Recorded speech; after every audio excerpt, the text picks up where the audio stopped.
नमस्कार विद्यार्थी मित्रों। इससे पहले हमने काव्य पढ़ा आराधना और उसका होमवर्क दिया है, वो आप कर लेंगे। आज मैं आपको एक कहानी सुना रही हूँ। इस कहानी में एक शहर है, वहाँ पर बहुत सारे लोग जमा हुए हैं। क्यों जमा हुए हैं? क्योंकि वहाँ पर एक स्त्री के लिए सब लोग न्याय करने वाले हैं। इन लोगों का मानना था कि यह स्त्री दुराचारी थी, उसने पाप किया था, इसलिए सभी को मिलकर के उस औरत को, उस स्त्री को दंड देना था। इसलिए सब लोग जमा हुए थे। सारे लोगों के हाथ में एक एक पत्थर था। सभी ने तय किया हुआ था कि उस स्त्री को पत्थर मार करके उसको मार दिया जाए और इस प्रकार से उसको दंड दिया जाए। यही न्याय है कि जो दुराचारी है, जिसने पाप किया है, उसको इस प्रकार से दंड दिया जाए। तो सब लोगों ने मिलकर के तय किया हुआ था। जैसे ही सब लोग उस औरत को मारने के लिए पत्थर उठाते हैं, उसी समय वहां से एक महात्मा गुजर रहे। उस महात्मा ने ये सारी परिस्थिति को देखा। वो वहां पर रुके और सब लोगों को रोका कि रुकिए रुकिए, मुझे आपसे कुछ कहना है। सारे लोग सोच में पड़ गए कि ये संत महात्मा क्या कहना चाहते हैं। तो सभी ने उनकी बात सुनने के लिए थोड़ी देर वो सब रुक गए। महात्मा ने उन सभी से कहा कि ये स्त्री ने क्या किया है। सब ने कहा ये पापी है, इसने दुराचार किया है, इसलिए हम सब इसको दंड देंगे।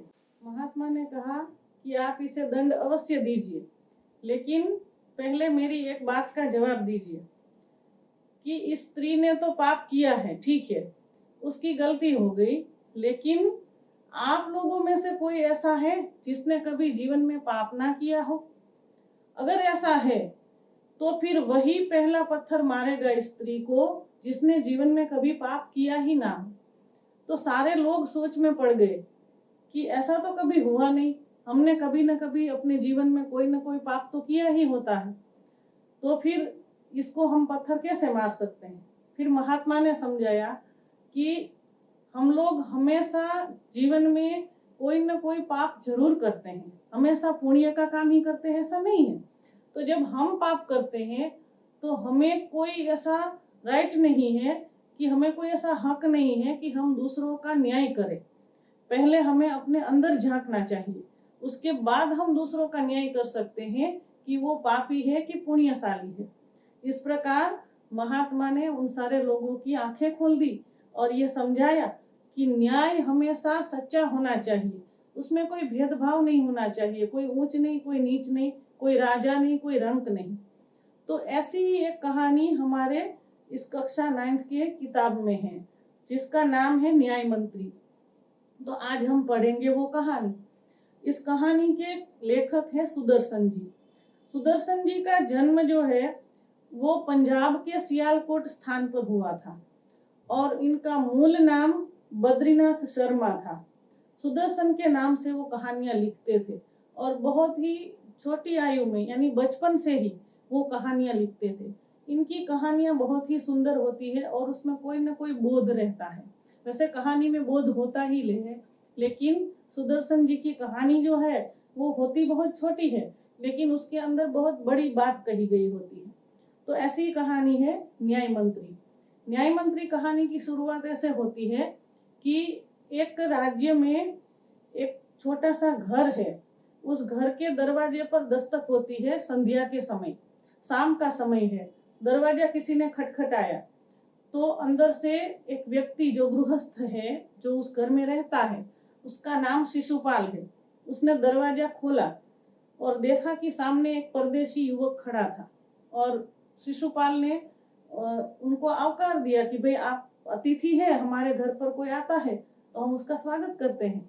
उसी प्रकार शिशुपाल ने भी कहा कि पधारिए, आइए। तो जो परदेशी युवक है उन्होंने भी उनका ये स्वागत, उनका आतिथ्य स्वीकार किया। हमारे यहाँ कहावत है ना कि अतिथि देवो भव, यानी हमारे घर पर किसी भी समय कोई भी अतिथि आता है तो हम उसका आदर सत्कार जरूर करते हैं। अतिथि का मतलब यही होता है कि जिसके आने की तिथि निश्चित ना हो, ये शब्द समूह है, जिसके आने की तिथि निश्चित ना हो वो है अतिथि। तो शिशुपाल के घर अतिथि आया है, वो उनको अतिथि को लेकर घर में जाते हैं, उनका आदर सत्कार करते हैं, खाना खिलाते हैं, फिर खाना खा करके दोनों बैठे हैं, बातचीत कर रहे हैं। तो अतिथि जो है वो बात बात में बताता है कि राज्य तो अच्छे से हमारा आजकल सुशासन अच्छा चल रहा है, लेकिन शिशुपाल कहता है कि नहीं, आजकल हमारे राज्य में न्याय व्यवस्था कुछ ठीक नहीं चल रही है, अन्याय हो रहा है। तो अतिथि ने कहा कि ऐसा आप कैसे कह सकते हो, अगर व्यक्ति चाहे तो अन्याय आप बता ही नहीं रहे हो कि अन्याय क्या हो रहा है।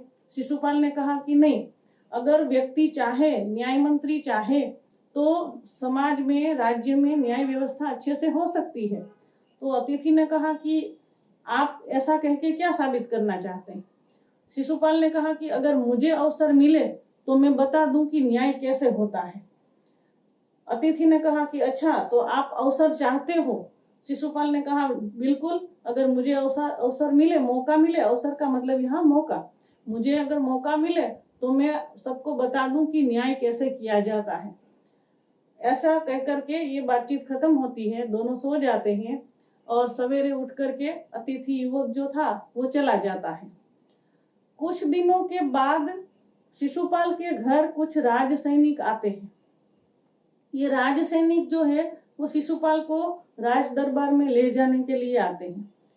पहले तो शिशुपाल बहुत डर जाता है कि मुझे दरबार में क्यों बुलाया गया होगा, लेकिन फिर जब वो राज दरबार में जाता है तो वहां जाकर के क्या देखता है कि सिंहासन पर वही अतिथि युवक विराजमान था जो उसके घर आया था। शिशुपाल को पता चलता है तो वो अतिथि युवक तो सम्राट अशोक थे, और अब तो वो बहुत ही सहम जाते हैं। सहम जाते हैं का मतलब ये मुहावरा है, सहम जाना यानी आश्चर्यचकित हो जाना। तो शिशुपाल ने देखा कि ये तो स्वयं सम्राट अशोक ही है। सम्राट अशोक ने कहा कि आप अवसर चाहते थे ना, आप मौका चाहते थे, तो मैं आपको अवसर देना चाहता हूँ। आज से आप हमारे राज्य के न्याय मंत्री है। ऐसा कह करके अशोक ने अपनी अंगूठी निकाल करके शिशुपाल को दी। इसका मतलब ये था कि शिशुपाल जो है वो अब से राज्य के न्याय मंत्री है। वो अंगूठी उसकी राजमुद्रा थी। और पहले तो शिशुपाल ने मना कर दिया, लेकिन फिर कुछ सोच करके उसने कहा कि ठीक है महाराज, अगर आप चाहते हैं कि मैं अच्छे से न्याय कर सकता हूँ, आप ऐसा सोचते हैं कि मैं न्याय कर सकता हूँ, तो मुझे ये मंजूर है। और उन्होंने न्याय मंत्री का पद स्वीकार कर लिया। इसके बाद राज्य में बहुत ही अच्छे से सारे कामकाज ठीक से होने लगे, कहीं कोई अन्याय नहीं होता था, सभी लोग सुख चैन से रहने लगे। राज्य में कहीं भी अव्यवस्था नहीं थी, सुप्रबंध, अच्छा प्रबंध हो गया। न्याय मंत्री की देखरेख में सारे कामकाज अच्छे से चल रहे थे। अब लोग जो है अपने घर में बिना ताले लगाए आराम से कहीं भी जा सकते थे। इतना अच्छा सुचारू व्यवस्था इस राज्य में हो गई। राजा भी खुश थे। और कुछ ही महीने के बाद जो है एक अघटित घटना हुई। वो घटना क्या थी कि एक पहरेदार की हत्या हो जाती है। पहरेदार का मतलब होता है पहरा देने वाला, ये भी शब्द समूह है। पहरा जो देता है वो यानी पहरेदार। तो पहरेदार की हत्या हो जाती है। शिशुपाल जो है उसकी नींद उड़ जाती है। वो बहुत ही बेचैन हो जाता है कि मेरे राज्य में, मेरे सुशासन में ऐसा कैसे हो गया, मैं तो अच्छे से सबका न्याय कर रहा था, तो ये हुआ कैसे। और उन्होंने उस हत्यारे को ढूंढने के लिए रात दिन एक कर दिए। कुछ दिनों की तलाश के बाद उसको पता चल भी गया कि ये हत्या किसने की है। तो जब दरबार में सम्राट अशोक ने सभी को बुलाया और शिशुपाल से पूछा कि क्यों न्याय मंत्री जी, हत्यारे का पता चल गया, दोषी का पता चल गया। तो शिशुपाल ने कहा, थोड़ी देर वो सोचते रहे, लेकिन बाद में कहा कि हाँ, पता चल गया। तो सबको बताइए कि हत्यारा कौन है, दोषी कौन है। तो शिशुपाल ने बिना कोई झिझक बड़े ही तटस्थ भाव से कहा अपने एक अधिकारी से कि आप उठिए और महाराज को बंदी बना लीजिए। तो अशोक जो है वो बड़े ही आश्चर्यचकित हो जाते हैं उनको धक्का लगता है कि ये क्या कह रहा है। दरबार में सारे लोग भी आश्चर्यचकित हो जाते हैं कि शिशुपाल क्या कह रहे हैं। सम्राट ने कहा, आपको पता है आप क्या कह रहे हैं? शिशुपाल ने उनकी बात सुनी नहीं और फिर से अपने अधिकारी से कहा, मैंने कहा ना आपको, आप उठिए और महाराज को बंदी बनाइए, क्योंकि पहरेदार की हत्या सम्राट अशोक ने की है। तो अधिकारी ने उसकी आज्ञा का पालन किया और फिर शिशुपाल ने अशोक से पूछा कि आपने उनकी हत्या की है, अगर आप अपने बचाव में कुछ कहना चाहते हैं तो कहिए। अशोक ने कहा कि हाँ, वो पहरेदार उद्दंड था, उसने मेरे साथ ठीक से वर्तन नहीं किया, इसलिए मैंने हत्या की, उसको दंड दिया।